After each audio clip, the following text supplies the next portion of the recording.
Well, welcome once again. This is the Dr. Digital podcast with your host, the Dr. Digital. The purpose of the show is to be transformative. I introduce busy executive or busy business leaders to trends in business, technology, marketing your message. And this is the show that is a jam-packed podcast to highlight people you should know. Did you know that Israeli startups have a global impact and an outsized role? Israel, a nation of only 9 million, is home to over 85 unicorns, companies valued at over $1 billion. This puts Israel behind only the US and China in terms of unicorns per capita. Israel is an innovation hub and focuses on cutting-edge technology. Startups excel in various fields such as cybersecurity, fintech, AI, and medical technology, contributing significantly to global innovation. The talent pipeline introduces and includes military influence. Israel's mandatory military service provides a unique platform for the development of technical skills and fostering a culture of teamwork and problem solving. During this episode, we'll discuss the changes and hot topics in startups and investing in Israel. Let's navigate these waters to better understand these areas and see how they can work for you. By the end of this episode, I'm going to encourage you to contact my guest, startup and innovator investor, Ezra Gardner. And with that, we want to welcome Ezra to the show. Good morning. Thanks for being on the show today. Thanks for having me. Glad to be here. You bet. So we want to hear about all the great things that are going on. But of course, we always like to know a little bit about your background. I understand you actually have contacts with well-known people like Warren Buffett. So, I mean, there's things that we'd love to know about your background. Tell us a little bit about yourself. Well, I'm Ezra Gardner. I'm 47 years old. I'm the co-founder and chief investment officer of Varana Capital, which we founded about 13 years ago. Varana Capital is an Israel-based VC fund with offices in Denver and in Tel Aviv as well. And prior to starting this fund, I ran an alternative asset management business in Tel Aviv. And prior to that, I was in New York for a number of years running large value-based public equity portfolios. Okay. So I understand you're in Denver currently. Is that correct? That's right. All right. You're in the Just got back from Tel Aviv a few days ago. Wow. So lots of things in the news. So you can tell us a little bit about the situation. I'd love to a little bit more and know about the personal insights that you can share with us. Yeah, well, I mean, the biggest takeaway that that I can bring back from my recent mission to Israel is that the country is unbelievably resilient. Many of the companies have anywhere between 5 and 50% of the workforce working in reserve duties right now, but the employees that are there are working 5 to 10 times as hard, and the productivity has actually gone up. That's amazing. So this is part of the resilience of the people. And I understand this is what's really important about knowing about Israel too. But this goes back to Israel's history, because I understand your grandparents were a part of the war for independence, and something that resilience is just a part of the Israeli character. Yeah, my grandparents fought in the war for independence. My mom was ninth generation born in Israel, so our family has deep roots there. I'm a dual citizen, Israeli American citizen, and I'm there, every 6 weeks or so, having board meetings, meeting with top government officials and bank officials, which was a big part of our recent mission to figure out how we can bring more investment dollars into Israel during this time when VC funds, for the most part, aren't flying there. Okay. And, I'm curious about what sort of changes that have taken place when I interview guests, but here it's sort of like, well, it's a change, but it's also a chaotic situation in some way. So what can you tell us about what has happened, especially since October? Well, at first there was, a big psychological shock. It's difficult to describe the level of brutality that took place. But the people that didn't get drafted for the war understood that they had to be soldiers for the Israeli economy. And I feel the same way myself, that, we are soldiers for the Israeli economy. I've been training for 25 years for this mission that I didn't know I had. And in the aftermath of October 7th, we launched a completely pro bono fund called the Chai 10X Fund, where we're bringing $50 million to Israel. We're charging no fees. Everything will be borne by myself and the firm. And we're going to amplify the impact of that through partnerships with the government, partnerships with the top banks there, and also the Israeli financial institutions that hold a lot of cash in the investment dollars. And so curious how this works out, because it seems like it's an incredibly impossible situation, because all of a sudden I'm the supervisor and half my workforce is gone that day. So how do you survive? I mean, how does that take place, and how have people adjusted?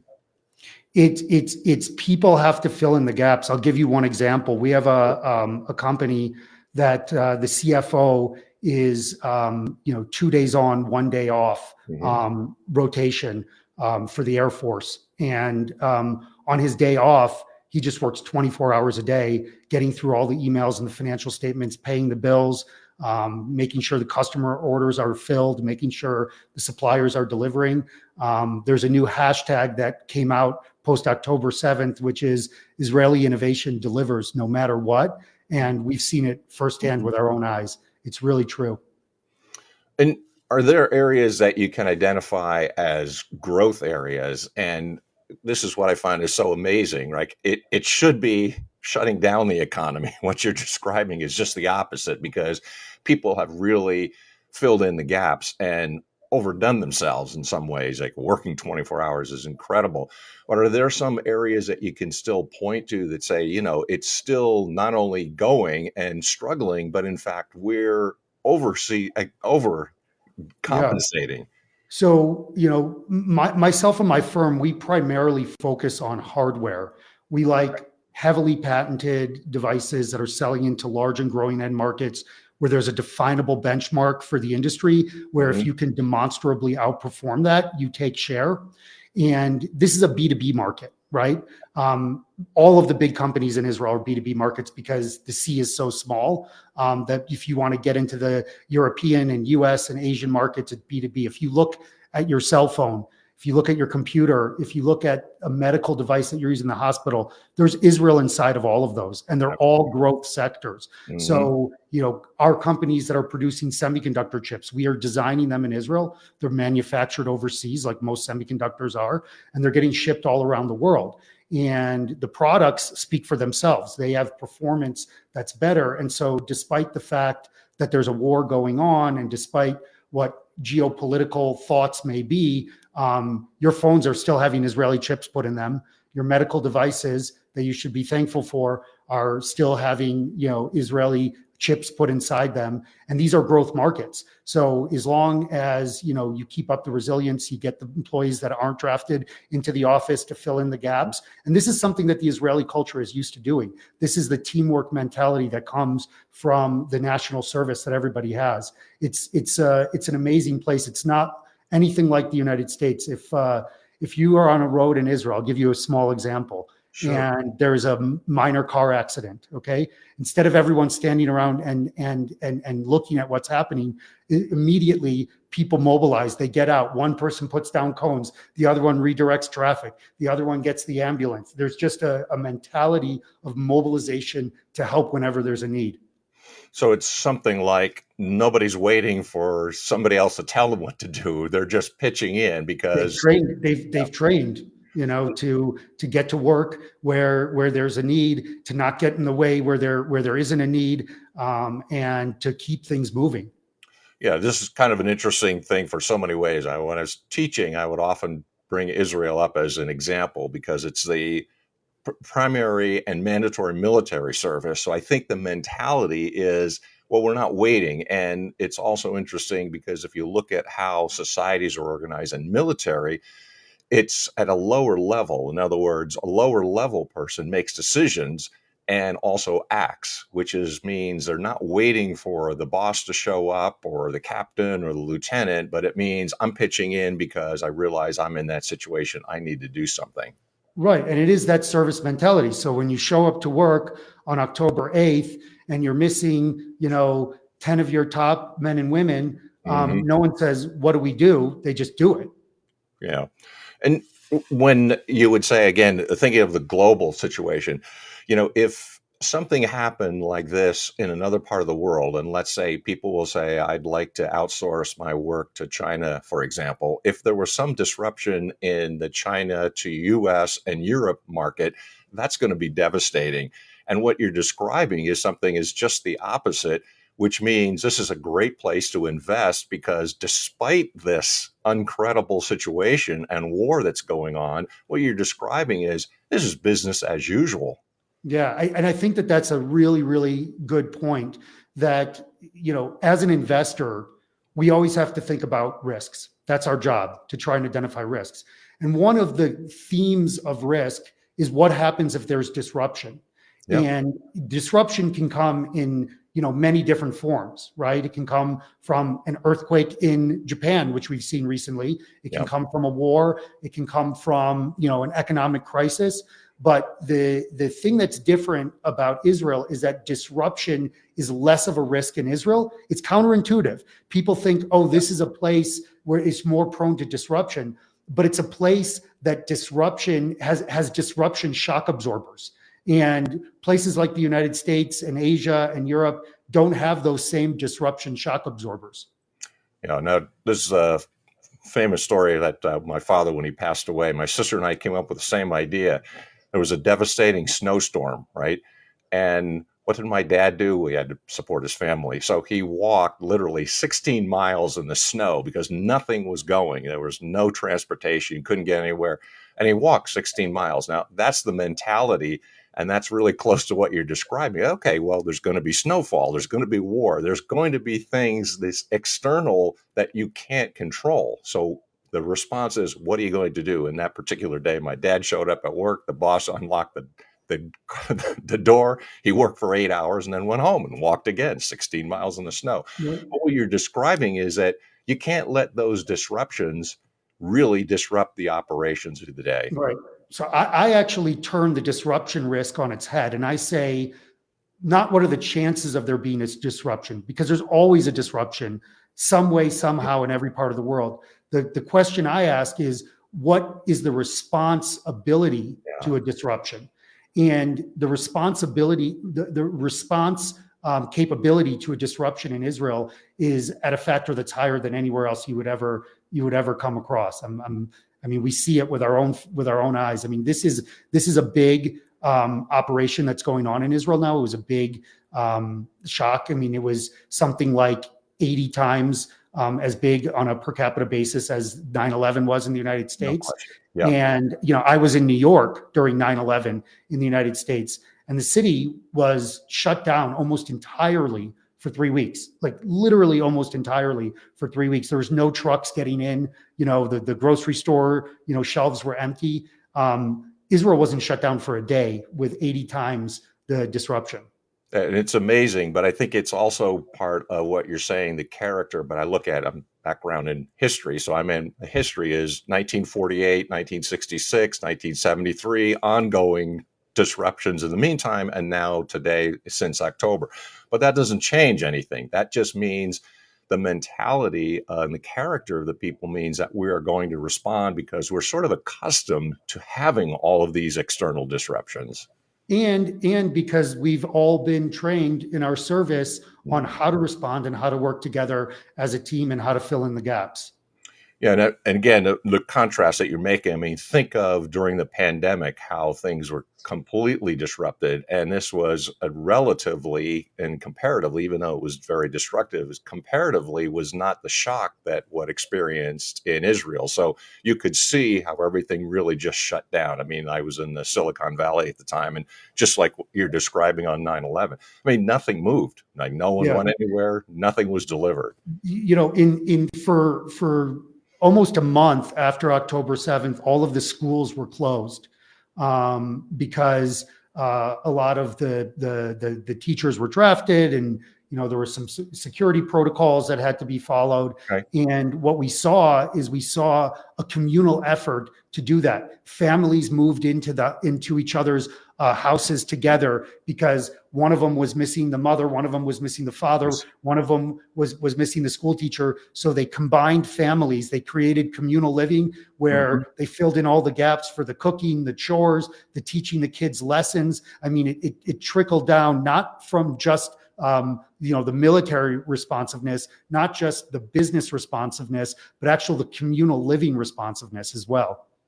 And I think this is part of the Israeli mentality too, correct? I mean, because it's always had so much of a community feel anyway, because there were kibbutzes and there were something where you look at things in a communal sense in the first place.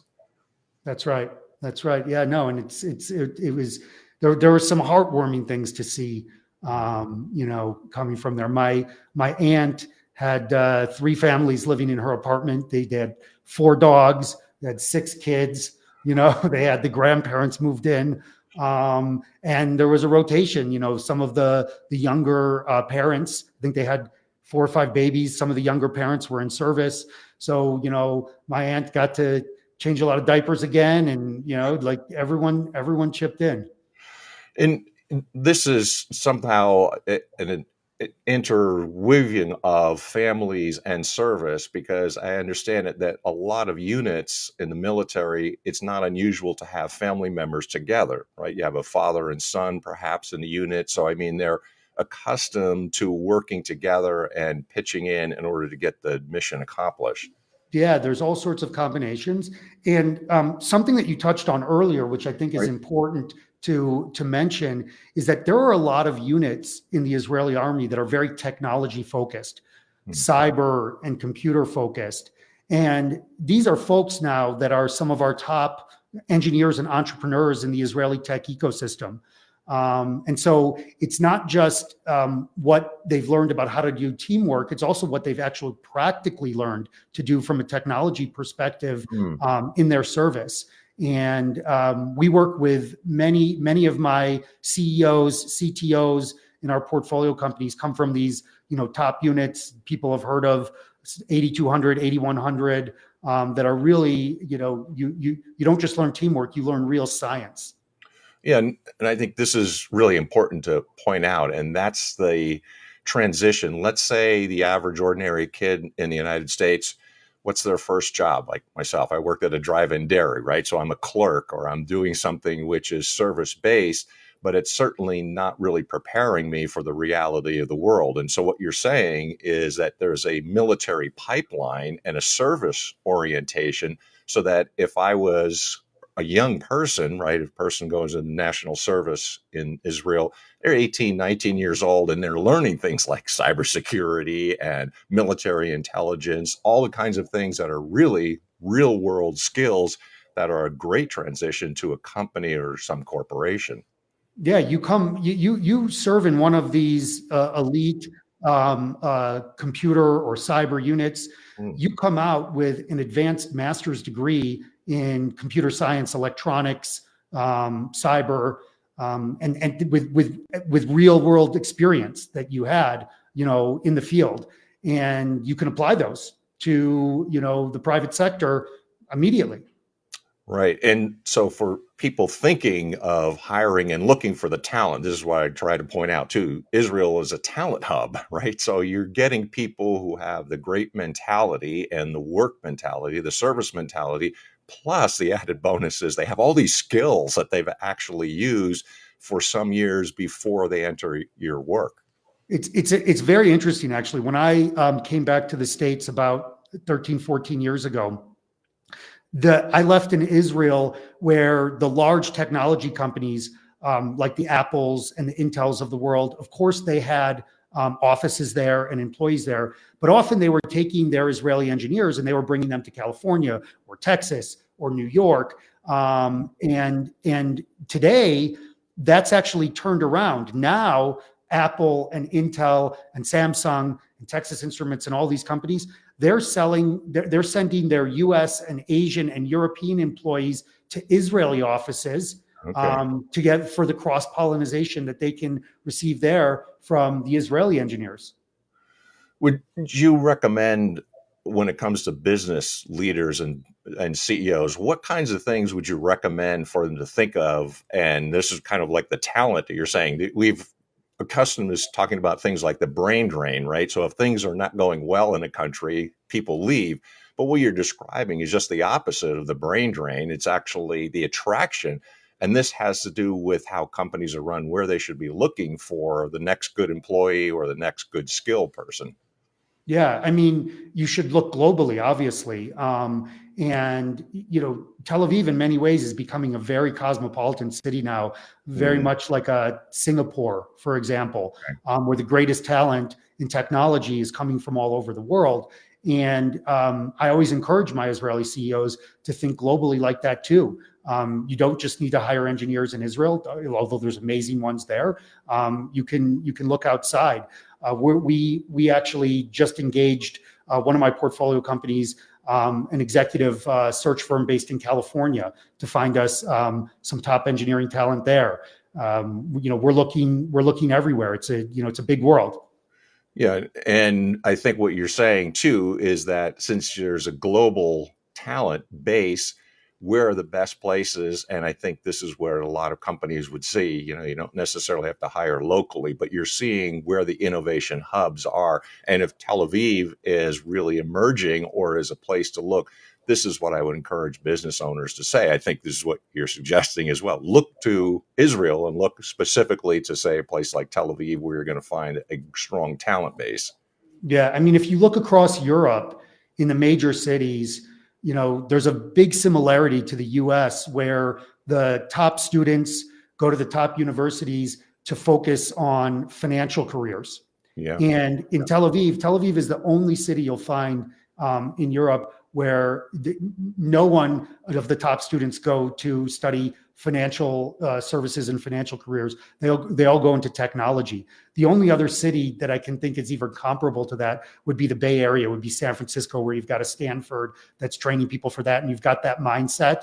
But certainly not New York or Chicago or Dallas or London or Paris or any place like that. Tel Aviv is really that spot between San Francisco and Europe, that is the top talent, the top students, go to the top universities to study technology. Is there a connection between the universities and colleges in Tel Aviv or in Israel that are similar? Because, like, say, Silicon Valley kind of got off its ground and still does with Berkeley and Stanford and the universities there. What's the connection between the educational system and the talent base? Yeah, there's a university in Tel Aviv, in Israel, called the Technion, which is some sort of a love child between MIT and Stanford, and it is specifically geared towards technology and the business around technology. And they have cross pollination as well with Stanford, with MIT, with Caltech, and a lot of global professors come there. There's a lot of really interesting research that's going on, and we also see a lot of companies come out of the research institutions. We actually have one portfolio company where the professor and his doctoral student, who are at Hebrew University, designed a patent for a much lower cost manufacturing of a certain type of semiconductor chip. And they went to the university and they said, hey, can we go start a company with this? And they gave the university, I forget if it was like 25% of the equity of the company. And they came out and they started a company, and it's become a very successful company. So there's also, this collaboration between the public and private sector, the academic and private sector, the military and private sector. There's all of these different connections being drawn between these different elements of society that actually create this super ecosystem. It's like you said, that the third most companies listed on the NASDAQ after the United States and China is Israel, which is a teeny tiny country compared to those two.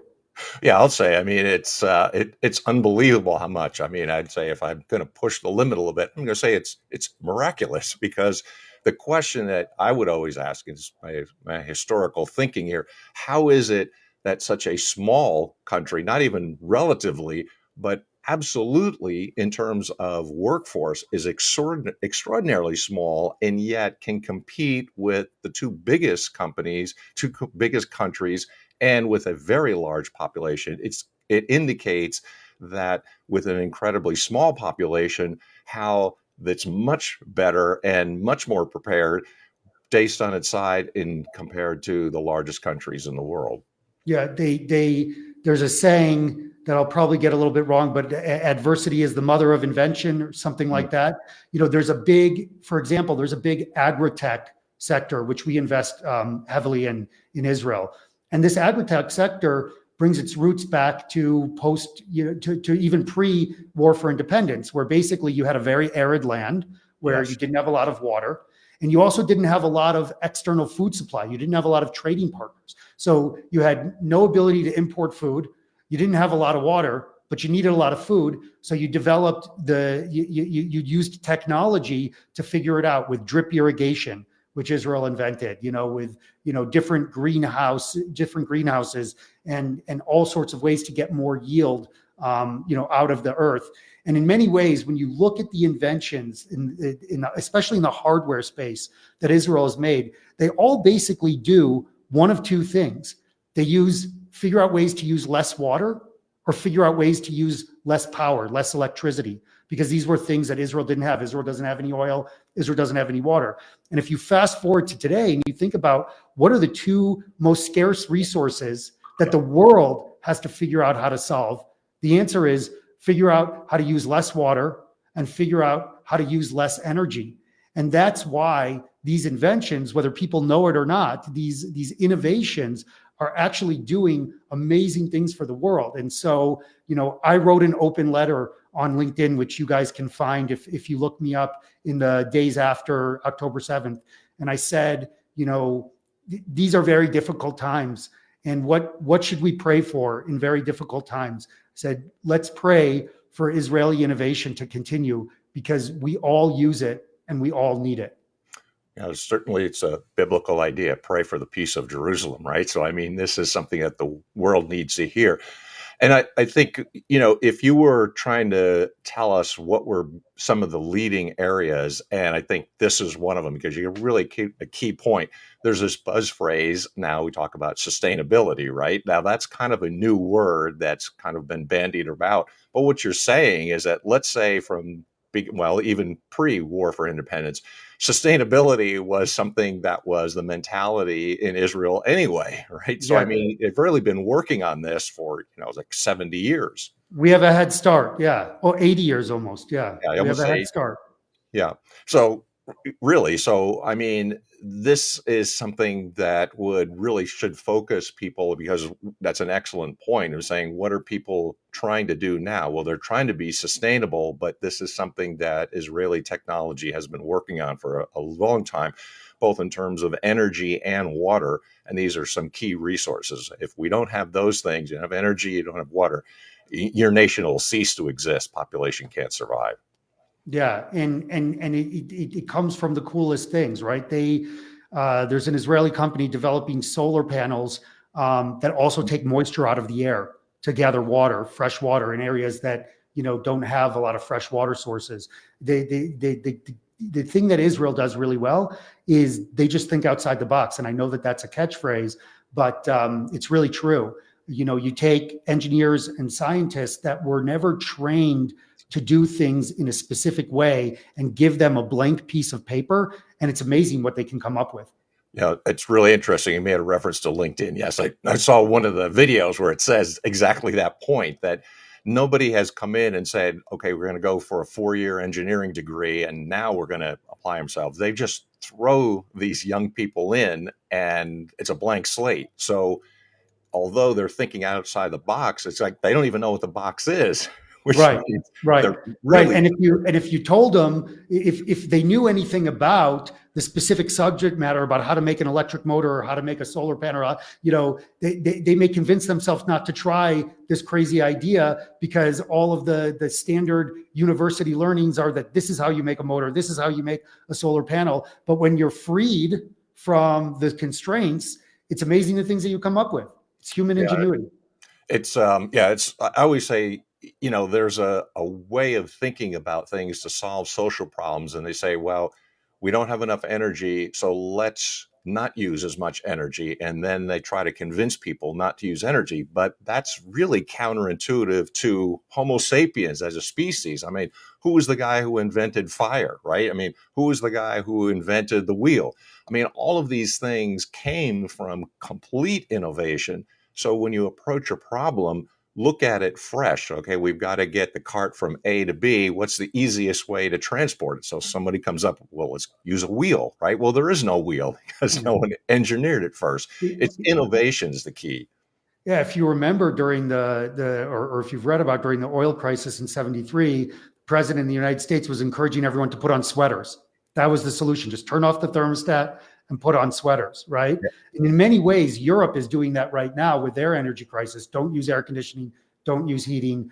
What Israel is doing is they saying, well, what's consuming all of this electricity are these data centers, okay? And the data centers are so power hungry. What if we could design a chip for a data center that uses 1/10 the energy of the current paradigm? Then all of a sudden we've freed up all this free energy. Yeah. It's that hits close to home. My first car was actually in 1973. All And of you a were sudden, lining up in the gas station lines, huh? I was lining up or I wasn't going anywhere because we Yeah. couldn't get gas. And that too ties in with Israel because we were being punished at that time.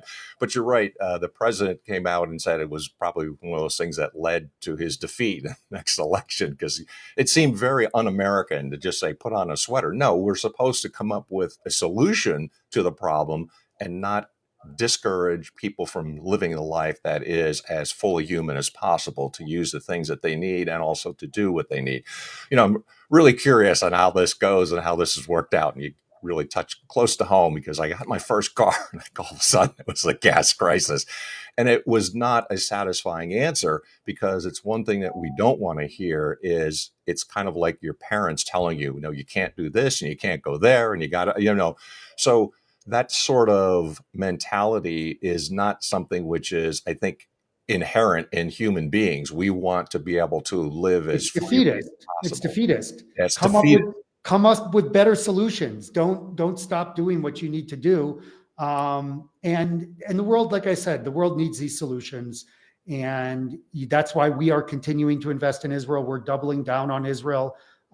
It's a great time to invest in Israel. I encourage everyone who's interested in investing in Israel to reach out to me and to talk about investing or talk about how you can help or just with more questions or learning more about what the Israeli tech ecosystem is, because it's a magical thing. That's a really important point I wanted to make sure we address as we start to close down the interview. But what would you recommend business leaders and CEOs to be thinking about, and how can you help them? You mean the one specifically in Israel? Yeah, and what you're doing currently, and Yeah, what would yeah. you suggest that they do? Yeah, I think that they're doing a lot of the right things, right? First of all, they're keeping their team organized and heading in the right direction.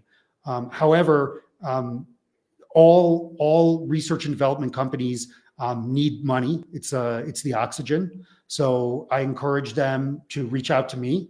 I'm working on many different solutions to amplify the money that we're raising for the pro bono Chai 10X fund by multiples. I've already had this morning before our call 4 calls with Israeli CEOs going through various ways to interact and collaborate with the banks, the financial institutions there, the government, and I encourage them to reach out to me if you haven't already, because this is a huge focus of ours. When we go back in a few weeks' time, we're going to be meeting with a large body in the Knesset, the Congress, the Parliament there, to come up with some ideas that we've been working on how to help through this time. It is a crisis time. We know that, but the resilience is there more than ever, and we're going to get through it. And I'm going to be here to help you. And it's a point that's probably the bottom line. What you're saying is that it's a crisis, but Israel is open for business. So don't Yes. dissuade anybody from thinking that things are not going on, because they're used to now accomplishing the goals regardless of the situation. So Israel's open for business. Absolutely. Now, you said like we'd like people to reach out to you. How do they get a hold of you? And could you give us some contact information? I know on LinkedIn I've seen some things, but what else can people do to reach out? Yeah, you can reach out to me on LinkedIn. Again, my name is Ezra, Ezra, last name Gardner, Gardner.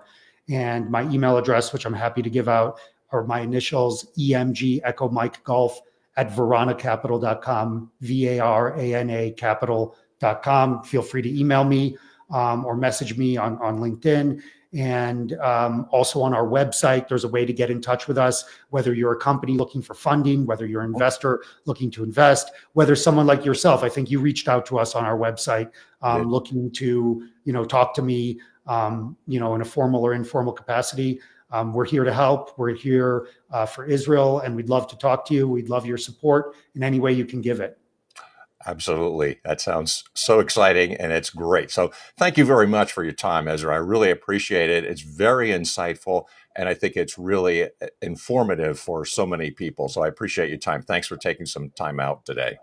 Thanks so much. Glad to be here. All right. Thank you so much. And this is the Doctor of Digital closing out the show.